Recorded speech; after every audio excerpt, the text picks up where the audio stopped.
ननकाना साहब में बाबा गुरु नानक के जन्मदिन का पहला रोज अंदरून व बैरून ममालिक से सिख यात्रियों की ननकाना साहब आमद का सिलसिला जारी। जिला इंतजामिया की जानिब से सिख यात्रियों का वालिहाना इस्तकबाल। सिख यात्री अपनी मजहबी रस्मात अदा करने में मसरूफ। भारत से 2000 से ज्यादा सिख यात्री कल ननकाना साहब पहुंच गए। डिप्टी कमिश्नर मोहम्मद तस्लीम अख्तर राव और डीपीओ फराज अहमद का गुरुद्वारा तंबो साहब का दौरा।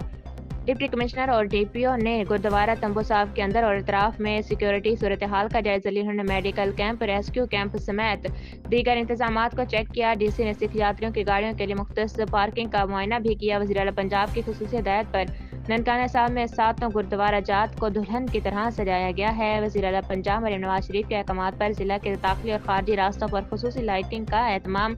सिख यात्रियों के लिए लंगर, रिहाइश, इलाज, मुआलजे और सफाई सुथराई के बेहतरीन इंतजामात। पाकिस्तान कौम सिखों से बेपनाह मोहब्बत करती है। Deputy commissioner Nankana. पाकिस्तान सिख कौम का दूसरा घर है। अक़लियतों को मुकम्मल मजहबी आज़ादी हासिल है। Deputy commissioner. सिख यात्री पाकिस्तान से अच्छी यादें लेकर जाएंगे। डीपीओ फराज अहमद। ननकाना साहब में बाबा गुरु नानक के जन्मदिन की तकरीबात 6 नवंबर तक जारी रहेंगी। तर्जुमान जिला इंतजामिया ननकाना साहब।